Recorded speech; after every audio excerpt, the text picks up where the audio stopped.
Ես ողջունում եմ գործարար ալիքի միացած մեր ռադիոլսողներին եւ դիտողներին։ Դուք միացել եք 106.5 հաճախականությանը։ Ես Գայա Ասոյանն եմ, եթերում Դիվանագետ Արա Պապյանի հեղինակային հաղորդումն է Modus Vivendi-ին։ Ողջույն, պարոն Պապյան։ Բարև ձեզ։ Խոսենք անցյալ շաբաթ կայացած Նիկոլ Փաշինյանի եւ Վլադիմիր Պուտինի հանդիպումից։ Կարծես թե հանդիպումը պլանավորված չէր, ինչ եք կարծում։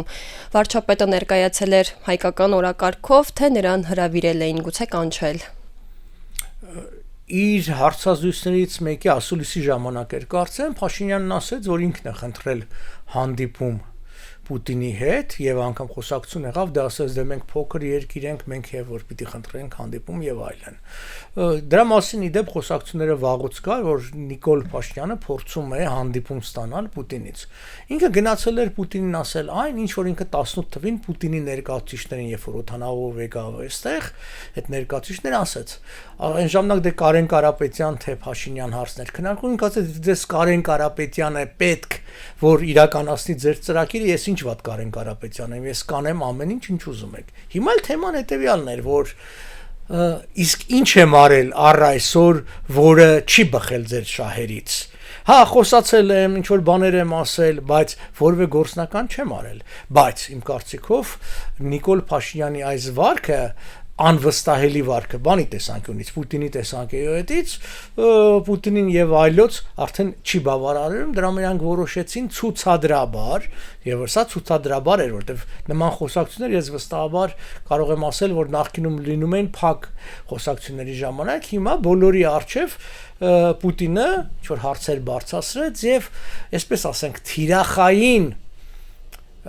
լսողները, ում որ ուղված էր սա, Նիկոլ Փաշինյանը չէր, դա հայաստանցի ընտրողն էր եւ հետո ավերջուկը արդեն Պուտինի հիման վրա սկսեց ավելի մանրամասնել Պուտինի հայտարարություններն ավելի դիվանագիտական էին կարծես թե հետո ավերջուկը հայտարարություններ տվեց եւ մտահոգություններ հայտնեց արդեն Հայաստանին վերաբերող եւ առանձնացնենք մի քանի կարևոր հայտարարությունները, որոնք եթե արդեն իրագործվեն, կարող են լուրջ հետևանքներ ունենալ Հայաստանի համար։ Նախ ես ուզում եմ ասել, որ ես անձամբ եւ այն քաղաքական ուժը, որին ես ներկայացնում եմ, տարիներ շարունակ հանդես է եկել արևմուտքի հետ եւ հանդես է գալիս սերտ հարաբերություններ զարգացնելու համար։ Բայց մենք երբեք կողմնակից չենք եղել, որ դա արվի անպատրաստ վիճակում, այլ նախապես պիտի մշակվեն համապատասխան փոխարինիչներ ըստ ոլորտների։ Մասնավորապես Օվերչուկը սպառնում է, որ գազի գինը կթանկանա, եւ Պուտինն էլ նշեց, ասեց $177 1000 քառակուսի մետր ենք ծախում, Եվրոպան 600, սուտ ասում Պուտինը։ 177-ով ծախում են 100% ռուսական ընկերություն հանդիսացող Հայաստանում այդ Հայգազա ինչա եւ այլն այդ ընկերությանը, որը կապ չունի։ Մեզ սպառողներից հասնում է $350-354 1000 խորանարդ մետրը, որը արդեն ոնց որ ասած էժան չի, այո Եվրոպայից էժան է, բան չունեմ ասելու, բայց էժան չի մեր տարածաշրջանի համար։ Հիմա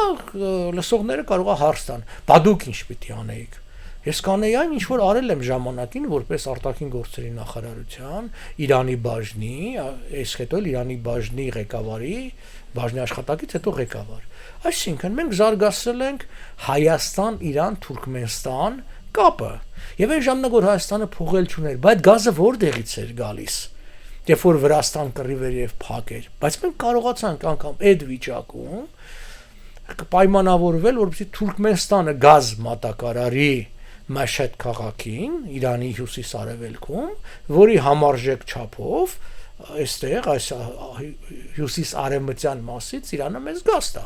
Ուրեմն մի հատ Իրանի հետ բարեհաճեիք այդ հարցերը քննարկեիք։ Մի հատ այդ Ռուսաստանին տված Իրան-Հայաստան գազամուղի կողքը մի հատ էլ գազամուղ կառուցեիք այդ 750 մմ-անոցը, որը հենց ռուսների պահանջով ըստ էության կառուցվեց այդքան, այնինչ 2 անգամ ավելի մեծ։ Այդ անեիք, այսօր Ռուսաստանը այդ լծակը այլևս չէր ունենա։ Այսինքն, երբ որ կասեր գազի գինը կթանկացնեմ, սկմծիծաղ կտայի, կասեիք, դե լավ, շատ լավ կթանկացնեք, մենք էլ ուրիշներից կառնենք։ Հիմա ինքը գիտի, չէ, որ դու ոչինչ չես արել։ Այսինքն, քո արած արդեն արկածախնդրությունը։ Հիմա մյուս հարց էլի։ Հարցը առաջանում, իսկ ինչպես հակակշռել, շատ պարզ։ Էլ իրանց այդ առաջարկը ներկայացվել է ժամանակին։ դա կանադական կանդու ռեակտորների հիման վրա նոր ատոմականի կառուցում էր ճապոնական ֆինանսավորմամբ։ Իսկ Հայաստանը ոչ մի ցենտ չէր դնելու։ Հիմա ինչա կանդու ռեակտորի տարբերությունը այդ ամերիկյան առաջարկած մոդուլն է, շատ բարձ։ Կանդու ռեակտորները աշխարհի միակ ռեակտորներն են, որոնք աշխատում են ոչ հարստացված կամ անգլերեն ասած non-weaponized ուրանիումի հիման վրա։ Այսինքն այն թափոնները տոնաներով եւ տասնյակ տոնաներով, որ մենք այսօր ունենք ատոմականում, արդեն թափոնից վերածվում են մեզ համար վառելիքի։ Եվ նաև հաշվի առնելով, որ դա հարստացման խնդիր չունի, այլ պարզապես բանդլներ են կոչվում, հատուկ այդ բանդլների սարքել, որը շատ պարզ տեխնոլոգիա է, իսկ մենք հաշվի առնելով, որ Հայաստանում ունենք ուրանիումի պաշարներ, կարող ենք օգտագործել։ Էլ չեմ ասում, որ ճապոնացիք իրանք խնդրում են մեզ ոչ միայն ձրի, այլ փոխտան, որպեսզի օգտագործենք արդեն օգտագործած ուրանիումը, որի հարստացման աստիճանը իջել է սովորական ռեակտորների համար, բայց կանդուի համար չի աշխատում։ Հիմա բաթոն էին, բայց որ ասում ենք ինստիտուցիոնալ հիշողություն, մասնագետի փորձ եւ այլն, հենց սրա համար ենք ասում, որ դա շատ կարեւոր հարց է, ոչ թե փողոցից ամեն եկող ասում, բա ինչ անենք, բան չկա, ճար չկա։ Ես երկու հստակ ուղղություն նշեցի, որը արել ենք ժամանակին եւ կարելի էր անել հիմա։ Իսկ եթե գազը թանկացավ Հայաստանում, ուրեմն արտադրության կեսը դառնում է ոչ մրցունակ, որտեվ առանցն էլ մեզ մոտ գիտեք շատ բարձր է ինքնարժեքի մեջ այդ վառելիքաէներգետիկ բաղադրամասը շատ ավելի կբարձրանալ, չեմ ասում դե ջերուցում, մերուցում, մյուս հարցերը կա։ Այդ է սպառնալիքը Օվերչուկի։ Հաջորդ հարցը կարծես թե ավիահաղորդակցությունն է, հա։ Ավիահաղորդությունների հարցն է։ Հիմա Նիկոլ Փաշինյանը երբ որ եկավ իշխանության, մեր արտահանման 17-18% ռուսական շուկան էր։ Իսկ ես հիշեցնեմ, որ 2000-ականների սկզբին մեր արտահանման թիվ 1 գործընկերը եղել է Եվրոմիությունը։ Այն ժամանակ որ իբր թե պրոռուսական են Եվրոմիությունն էր մեր գործընկերը, հիմա հակառուսական ենք 2.5-ից 3 անգամ Նիկոլ Փաշինյանի ժամանակ շատացավ մեր տնտեսական կախվածությունը Ռուսաստանից։ Որ կախվածության մեկ մասն էլ հենց այսպես ասած խոպանչիներն են։ Ինքը ինչ է ասում։ Ինքը ասում է, լսեք, ձեր մոտից գալիս են աշխատելու իմ մոտ։ Ես այդ կխզեմ օթանավային կապը, որ նշանակում է այդ մարդիկ չեն կարողանա գալ գնալ։ Նաև բնականաբար են ռուսները IT ոլորտի եւ այլն, նրանք չեն կարող գալ գնալ եւ այլն, այդ բանն է։ Հիմա այս 7 տարվա իշխանության օրոք մեկ օթանավ Հայաստանը արդյոք գնել է։ Մեկ օթանավ չկա։ Հայաստանը ունի մի օթանավ, որը տարիներ առաջ է գնվել, դա այսպես կոչված ժամանակ նախագահի օթանավներ, այն ժամանակ կարծեմ 40 միլիոն վճարեցին, այդ է, որ Նիկոլայ դրանով ֆրֆռմա։ Էդ էլ իր առածը չի։ Իսկ Հայաստանը ոչ մի օթանավ չունի, սեփական օթանավ չունի Հայաստանը։ Բանեիք 7 միլիարդ 8 միլիարդը վարկեք վերցրել, պարտքեք վերցրել, բանեիք, այսինքն Հայաստանի նման երկիրը, որը ապրել է շրջափակում, դուք շատ երիտասարդ եք չեք հիշի, ես լավ հիշում եմ, այսինքն որ փակեր ամեն ինչ, այսինքն բացի օթից, ինչ հնարավոր չի որ այդ բանը կրկնվի, շատ հնարավոր է։ Բավ մեր երկու օթանավ չունենաս, որ այսինքն գոնե կարողանաս են ամենաանհրաժեշտ դեղորայիկն ու բաները բերես, թե հույսդ նրա վրա որ ուրիշից պետք է վարձես, 44 թվականի պատերազմը ցույց տվեց, որ հենց պատերազմա լինում, բոլորը մի կողմ են քաշնում եւ պատրաստ չեն քեզ տրամադրելու այդ ամբողջը։ Այսինքն, այդ ասենք Օվերչուկի այդ սպառնալիքները իրենք բնականաբար սպառնում են Հայաստանին, որպիսի ինչպես իրենք ասեցին, պրոռուսական ուժերը մասնակցեն ընտրություններին։ Այո, եւ Պուտինը հայտարարեց, որ ռուսամետ ուժերը եւս մասնակցեն ընտրություններին։ Պարտի հոգնակյով։ Այո, այնուհետև Փաշինյանն այստեղ արձագանքեց, որ Պուտինը տեղյակ չէ Հայաստանի օրենսդրական կարևոր առանձնահատկություններին։ Արդյոք Պուտինը իրապես տեղյակ չէր այդ ամենից։ Չէ, տեսեք, որևէ օրենք չկա, որը արգելում է երկհաղաքացիություն է պրոռուսական, ցավոք սրտի հետ կամ պրոթուրքական, էլի ցավոք սրտի պրոուզբեկական որևէ ուժի մեջտեղ կալ եւ գործել։ Դուք չեք կարող այդ որոշել, այսինքն դուք քաղաքական ծրագրով չի որ պիտի գործես, այլ այն ցուցակի մեջ ներգրավվածների քաղաքացիությամբ։ Եթե նրանք երկհաղաքացի են, չես կարող։ Հա, հենց հարցը դրանն է։ Հա, այդ սահմանը փակում, բայց Պուտինը չէր ասում, որ երկհաղաքացիներին բեր գրանցի։ Ինքը ասում էր պրոռուսական ուժերը թող մասնակցեն։ Սրա մասին էր խոսքը, եւ ես չեմ կարծում, որ որևէ օրինակ ես երկու ընտրությունների իմ քաղաքական ուժը մասնակցել է, ես չեմ մասնակցել, որովհետեւ ես քաղաքացի, ես երկքաղաքացի եմ, այսինքն ես ռուսական չէ, բայց կանադայի քաղաքացի եմ նաեւ։ Եվ օրենքը թույլ չի տալիս քեզ հրաժարվել այդ քաղաքացիությունից եւ մասնակցել։ Էս էլ շատ խորամանկ է։ Օրենքն ասում է, որ դու պիտի հրաժարվես քո երկրորդ քաղաքը, հետո 4 տարի հետո միայն մասնակցես։ Ասում եմ վերջի 4 տարին այսինքն ով նման քայլի կարող է գնալ, այսինքն պիտի գնա դու այսօր հրաժարվում ես 4 տարի հետո չգիտես ինչա լինելու եւ այլն եւ այս բանը։ Մյուս կողմից դա ասեմ, այդ օրենքը, այն օրենքն է, որը իրավացիորեն քննադատվել է Նիկոլ Փաշինյանի կողմից։ Դա Սերժ Սարգսյանը մցրեց։ Սերժ Սարգսյանը դա մցրեց, որովհետեւ բոլոր նախորդ ընտրությունները ցույց էին տալիս, որ Սփյուռքում տեղակայված ընտրատեղամասերում եւ Սփյուռքում ապրող կամ արտերկրում ապրող Հայաստանի քաղաքացիները միշտ ավելի ընդդիմադիր դիրքորոշում ունեն իշխանության նկատմամբ եւ դա միայն ռուսական համայնքը չի, որտեղ չգիտես ինչի մենակ այդ Ռուսաստանի համայնքն են բերում։ Եթե որևէ մեկը թվում է, որ Լոս Անջելեսի համայնքը քվեարկում էր Հայաստանի իշխանությունների օգտին, սխալվում եք։ Բոլոր դեմ են եղել, որտեղ բոլորը իրենց դժբախտության, եթե անգամ ֆինանսապես լավ են, օտարության մեջ հայտնվելու մեղավոր համարում են Հայաստանի իշխանությունները, դեմ են քվեարկում։ Հիմա Սերժ Սարգսյանը դա փոխեց սահմանադրությամբ եւ օրենսդրությամբ, դրեց այդ սահմանափակ, խոսելով Սփյուռքին ներգրավելու մասին, Սփյուռքին ընդհանրապես ոչ միայն Սփյուռքին, հայաստանցիներին դուրս թողեցին։ Նիկոլ Փաշինյանը դա անվանեց Սերժ Սարգսյանի հակով կարված կոստյում, բայց ինքը եկավ, հակավ այդ կոստյում, ասեց լավ էլ վրես նստում, ասենց էլ թող լինի։ Այնինչ դա սահմանադրության խախտում է, որովհետեւ այս սահմանադրության Հայաստանի Հանրապետության քաղաքացին իրավունք ունի ընտրելու եւ ընտրվելու։ Անկախ նրանից նա 10 երկրի քաղաքացի է, թե չէ ինքը շարունակում է մնալ Հայաստանի Հանրապետության քաղաքացի, եւ եթե դու նրան զրկում ես ընտրվելու իրավունքից, դու խախտում ես նրա սահմանադրական իրավունքները։ Բայց նորից եմ կրկնում, կոնկրետ եթե վերադառնում ենք Պուտին Փաշինյան այդ երկխոսությանը, խոսքը չի վերաբերել անձանց գրանցելու մասին, որը այսօրվա օրենքով չի թույլատրում, այլ խոսքը վերաբերել է կուսակցություններին ընտրությանը մասնակցելու մասին։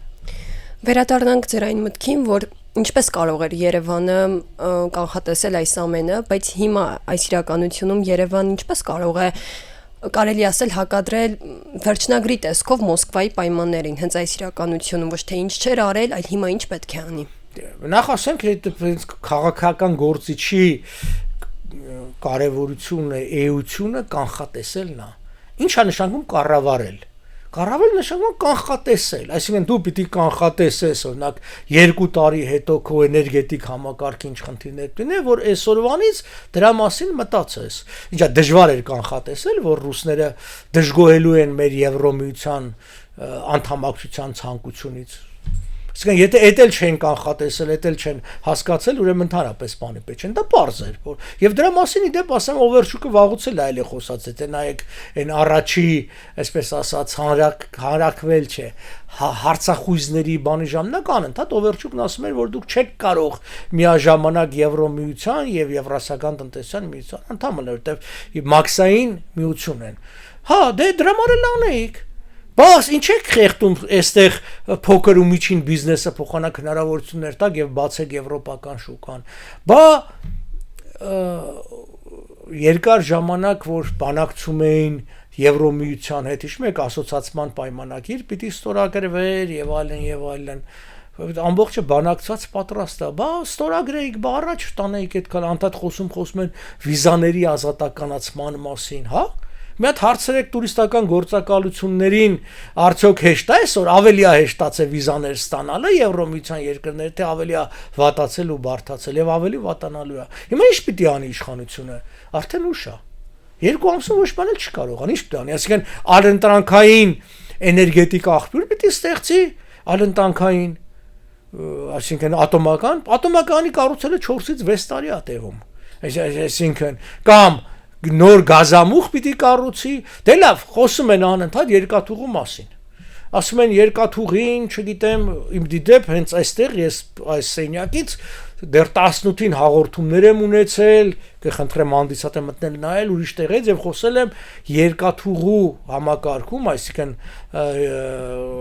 որը առաջ հայկական երկաթուղ էր կոչվում Արմյանսկի ժելեզնե դարոգ, հիմա Յուժնոկավկազկի է։ Էդ էլ անտեսեցին այդ թալանի մասին, որ տեղի է ունեցել եւ փաստաթղթեր են փոխանցել անձամբ Նիկոլ Փաշինյանի, ես չէ։ Իր մոտ անձանցից մեկի բա թող մի բան անեին, ում են ձերբակալի առասյոր, չէ, փոխանցողին գործից անեցին։ Ու այդ թալանը չկարողացան հետ բերեն։ Պուտինը մատ թափ տվեց, էդ էլ ժողովուրդ հիշեք, մի հատ մտեք նայեք բանի վրա, Նիկոլի վրա եւ Նիկոլը հետ կանգնեց իսկույն։ Այսինքն դու քո խոստումներից որևէ մեկը չես կատարել, եկել է 2 ամիս է մնացել, հիմա բան ես խաղում, հերոս ես ուզում խաղաս։ Պուտինն էլ որպեսի քեզ բան անի, ոնց որ ասած աջակցի, որտեվ էլ եմ կրկնում, ինչ տարբերակել ուզում ալնի Պուտինի համար լավ է, Նիկոլն էլ մնա լավ է, այսպես ասած այդ պրոռուսական ուժերն են լավ է, երկուսն էլ պրոռուսական են։ Ուղղակի մեկը բացահայտ պրոռուսական է, մեկը թաքուն պրոռուսական է, անգամ թաքուն պրոռուսական Նիկոլը որ կա, ինքը բացահայտ այսօր պրոթուրքական է, դա էլ դիժորտը հաշվի առնի։ Այդ մենք որ սկզբից խոսում էինք, որ այսինքն սկզբից չէ, դեռ օրեր առաջ են խոսացել եւ մենք կանխատեսել էինք, որ այդ պատերազմը չէր սկսել։ Եթե հիշում եք նայեք, այսինքն դուք չեք հիշի, բայց մյուս ձեր գործընկերները, ես ասել եմ այստեղ, Ռուսաստանը հեռանալու է տարածաշրջանից։ Այս ժամանակ Ուկրաինայի պատերազմն էլ չկար։ Ես չգիտեի ոնց են Ռուսաստանին խեղճացնելու, բայց հենց որ պատերազմը սկսեց, Պուտինը հարձակվեց Ուկրաինայի վրա, ես ասացի երկու հարց։ Մեկը Ռուսաստանի ապագան որոշված է, այլևս իրան ջախջախելու են եւ այդ ծեվա հիմա այս պատերազմը եւս 2 տարի կտևի 2 ամիս էական չի, չկա Ռուսաստանը, տնտեսապես ջախջախված է, ռազմականապես էլ բարոյապես եւ այլն, բայց այդտեղ ուրիշ հարց կա նաեւ, խնդիրը հետեւյալն է, որ այդ կանխատեսումները մեր իշխանությունները որևէ բան չարեցին։ Իրենք ամբողջը հաշվարկում են բաների վրա, ընտրությունից եւ հիմա էլ որ նկատում ես որ իրանք անում են, իրանք փորձում են ընտրության քվեների վրա։ Իսկն իրենք ոչ թե ժողովրդին ասում են ժողովուրդ, դու եւ ժողովուրդը իրաց պետք է այդ հարցը անպայման, որ իշխանություն, այ հիմա որ մեր գազը թանկացնեն, դու ինչ առընտանք ես առաջարկում։ Այլ որ հիմա փակեն, ինչ առընտանք, որովհետեւ դու ես իշխանությունը։ Դու ես իշխանություն, դու ես որոշեք քաղաքական գիծ։ Այ մենք ծրագիր ենք հրապարակել, մանրակրկիչ այսինքն մեր էս մասնակցության առումով որ բանը, հստակ գրել ենք, որ ինչ ենք ուզում եւ ինչպես ենք ուզում։ Մի հատ դու պետք է ցույց տաս, բա քաղաքական ուժ է դա։ Բա ինչա դու ժողովրդի հաշվին բան ես անելու, քաղաքականություն ես խաղալու։ Ես վստահ եմ, որ Նիկոլ Փաշինյանը չի դուժելու անձամբ էս ամբողջից, եթե իհարկե մնա իշխանության, բայց ժողովուրդը դուժելու է։ Բա պատասխանատուն ով ալնելու էս ամբողջի համար։ Էլի ամարսելու։ Էլ եմ կրկնում, քաղաքական ուղղվածությունը հայտարարության մակարդակով ճիշտ է։ Դա արևմուտքն է, դա Եվրոպան է, դա Ամերիկան է, բայց դա անելու համար պետք է նախապատրաստել դրա համար ամեն ինչ։ Եթե դու չես նախապատրաստում, դու շատ ծանր հետևանքների առջև կանգնես երկիրդ։ Վերջում անդրադառնանք տարածաշրջանային պատերազմին արդեն, որերորդ անգամ Թրամփը վերջնագիր է ներկայացնում Թեհրանին եւ կարծես թե արդեն վերջը մոտ է եւ իրար արդեն վերջնագրեր են փոխանցում եւ այլն։ Արդյոք վերջում ցամաքային գործողություններ բուն, հենց գործողություններ կսկսվեն Թեհրանում, ի վերջո ուր կգնա այս պատերազմը։ Ասեմ, որ այս 48-ժամյա վերջնագիրը Թրամփի հայտարարած 10-օրյա վերջնագրի վերջի մասն էր, ցամաքային էլիսա մասին խոսել ենք, լայնածավալ գործողություն չի լինի, որտեվ առաջին հերթին դա անիմաստ է, երկրորդը դա շատ զոհեր կարող է պահանջել, իսկ Ամերիկան շատ ծանր է տանում զոհերը, հա։ Դեմոգրաֆիան գիտեք շատ կարևոր հարց է, մենք մոռանում ենք, որ այդ ծնելիության ցուցանիշները, երբ որ առաջ 19-րդ ամկինը 7-8 10 երեխա էր ունենում եւ երկուսը մահանում էին մինչեւ չափահասությունը, դա շատ բան է երեխայի մահ, բայց դա մի տեսակ ընկալվում էր, որ այդպես է։ Այսինքն դու 7 ունենում ես, 5-ը հասնում է ինչ որ տարիքի։ Հիմա երբ որ 1-2 երեխա ունենում, բնականաբար այդ շատ ավելի ծանր է։ Հասկանալի է դա այդ բանը։ Դրա համար Ամերիկան արդեն ծանր է տանում այդ ամբողջը։ Մյուս կողմից Ամերիկայում որտեղ թանկացած, որ այսօր ասում են թանկա, բենզինի գինը եւ այլն։ Դու գիտեք որ Հայաստանից էժան է։ մի լիտր, այսինքն մի գալոն է որ բաժանում, դա այսպես էժան է։ Իրանց աշխատավարձներն էլ ինչ մեզանից 10 անգամ ավել են, բայց իրանք լավ ապրելու են սովոր, իրանք երկար են քշում։ Այդ ամբողջ ամերիկան քաղաքակրթությունը ավտոմեքենայի վրա հիմնված քաղաքակրթություն է, էլի։ Ով եղել է գիտի, այսինքն այնտեղ համարյա մայթ հասկացությունը նորմալ չկա, այսինքն եվրոպական տիպի քաղաքներ չեն, էլի, ավտոյով են տեղից տեղ գնում, քաղաքից քաղաք, այնտեղ որ ասում է դրա համար է հաճախ է չափանիշներով այստեղ են ասում են Երևանից ընդամենը 10 կիլոմետր կամ 20 կիլոմետրի վրա, ասենք թիվ չի, բայց խնդիրն է, որ այդ 20 կիլոմետրը դու Ամերիկայում կարող անցնես 5 րոպեում, իսկ Հայաստանում այդ 20 կիլոմետր կացնես 25 րոպեում կամ մի ժամում։ Հիմա ոնց որ ասած այսօր արտաքին քաղաքական երևույթը ավելի ներքաղաքական արտացոլում ունի Ամերիկայի ներսում։ Նոյեմբերի ընտրությունները եւ այլն։ Դրա համար պիտի աշխատի Թրամփ ինչ որ հաջողություն ցույց տա։ Այդ հաջողությունները նրանք պիտի անի, այսինքն թիրախային որոշակի հարվածներով, որը արել է։ Այդ թվում նույնը ասենք Խարկ կղզին, որը հիմնական արտահանման կետն է, այդտեղ ռմբակոծելն է, բայց տեսեք իրանք երբեք հիմնական արտահանման, նավթի արտահանման բաներ չեն։ Իրանք լուծել են երկու հարց։ Թիվ առաջին հակաօդային պաշտպանության ոչնչացում արվածա, թիվ երկրորդ դրանից հետո որտեղ հերթականությամբ միջուկային կարողությունների ոչնչացում արվածա, բալեստիկ հրթիռների ոչնչացում եւ հատկապես դրանց հեռարձակող սարքերի դրա մեծ մասամբ արվածա, դրա չորրորդը ռազմական արդյունաբերության զգալի կորուստներ պատճառված է, Ամերիկան էլ բնականաբար կորուստներ, բայց անհամեմատելի են։ Նայեք 6000 թռիչքի պարագայում Ամերիկան 5-6 օդանավ է կորցրել, էլ կորցնել ասելով ամբողջությամբ չէ, ասենք վնասվել է, բան է եղել եւ այլն։ Դա շատ ցածր թիվ է։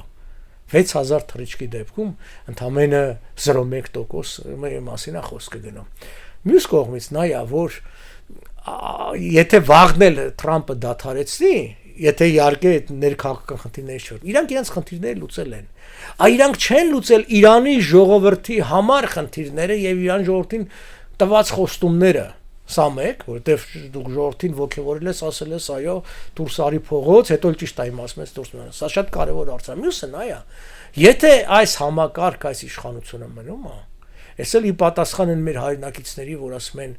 Իրանի համար լավ կլինի, որ ախտի, լավ չի լինի։ Նախսից Իրանի ախտանակը չէ, սա Իրանի վարչախմբի ախտանակն է, բայց նա վարչը հետեւյալն է։ Եթե այս վարչախումբը մնում է, 6 ամիս հետո, մի տարի հետո էլի է պատերազմ լինելու։ Սա անverջ պատերազմներ է։ Շարունակվող պատերազմ։ Հա, անverջ է ժողովուրդը տառապելու է, եւ ինչի՞ է ժողովրդի փոխարեն դուք որոշում իրանք ինչ պիտի անեն։ Թող ժողովուրդը ունենա իր անցումային փուլը, ազատ ընտրություններ կան, ինքն էլ կընտրի։ Հիմա եթե նորից կորոշի, որ ինքը ընտրում է Իսլամական Հանրապետություն, թող ընտրի, բայց իմ բազմաթիվ այցերը Իրան, իմ տարիներ էտուղության հետ սերտորեն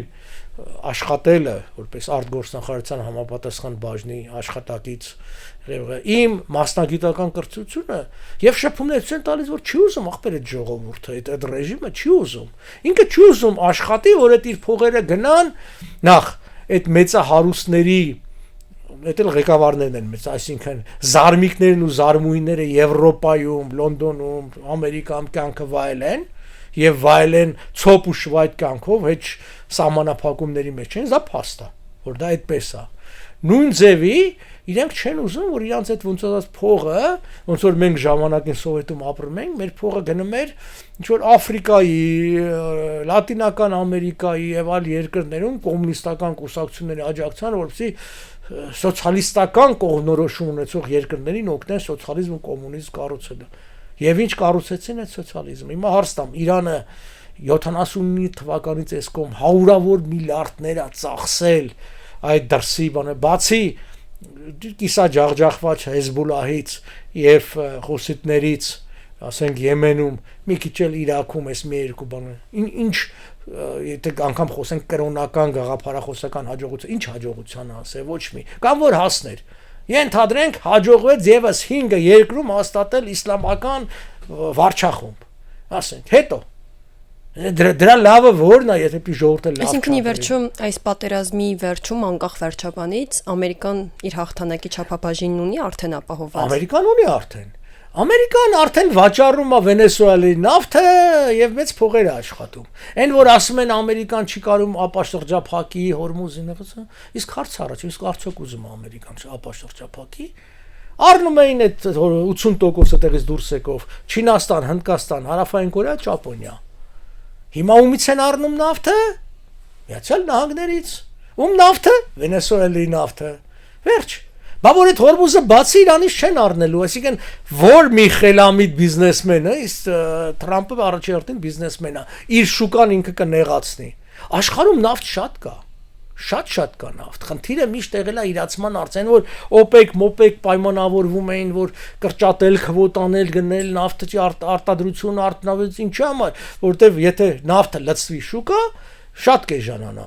Ամերիկյան նավթը՝ ի տարբերություն, ասենք, այս միջին արևելյան նավթի,